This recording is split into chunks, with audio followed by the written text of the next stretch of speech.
একটি ভিন্ন ধরনের রেসিপির সাথে আমার চ্যানেলে আপনাদের সবাইকে স্বাগত জানাচ্ছি। আজ যে রেসিপিটি শেয়ার করবো আপনাদের সাথে সেটি ভিন্ন ধরনের এবং ভিন্ন স্বাদের রেসিপি। আজ আমি শেয়ার করবো মশলা দম দেওয়া রেসিপি। এই রেসিপিটি বানানোর জন্য এখানে আমি নিয়েছি 350 ml দুধ, আর এদিকে নিয়েছি 350 ml জল। প্রথমে দুটো গরম করে নিচ্ছি। দুধটা এখন গরম করে এটা যে পরিমাণটা আছে অর্ধেকটু কম করে নেব। জলটা খুব ভালো মতো গরম হয়ে যাক, তারপর এখানে আদা, তেজপাতা, এলাচ, লবঙ্গ এগুলো পরপর অ্যাড করবো। জলটা গরম হয়ে গেছে, এবার এখানে চায়ের পাতা অ্যাড করছি।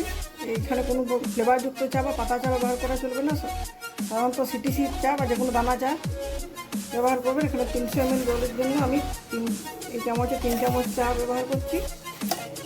এরপর দিয়ে দিচ্ছি দুটো তেজপাতা, সেটা করে রাখা আদা, লবঙ্গ, এলাচ।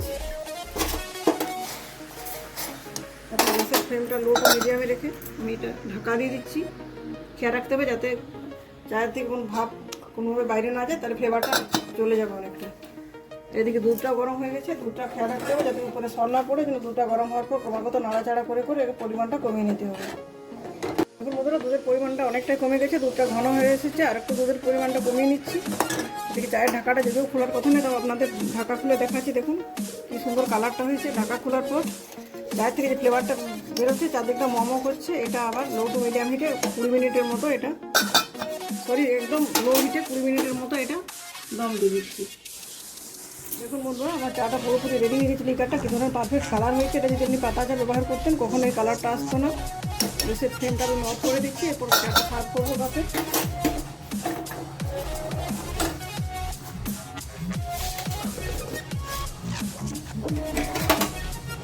চা সার্ভ করার জন্য 3টে কাঁচের কাপ নিচ্ছি।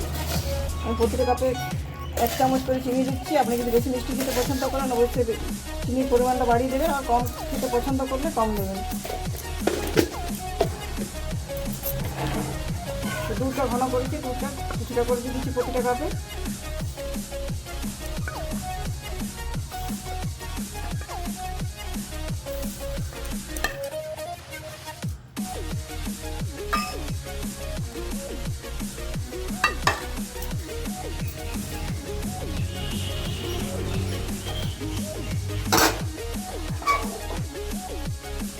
চিনির উপরে গরম দুধটা দেওয়ার কারণে চিনিটা অলরেডি গলে গেছে।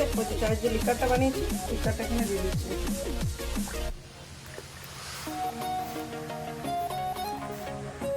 দুর্দান্ত কালারটা হয়েছে।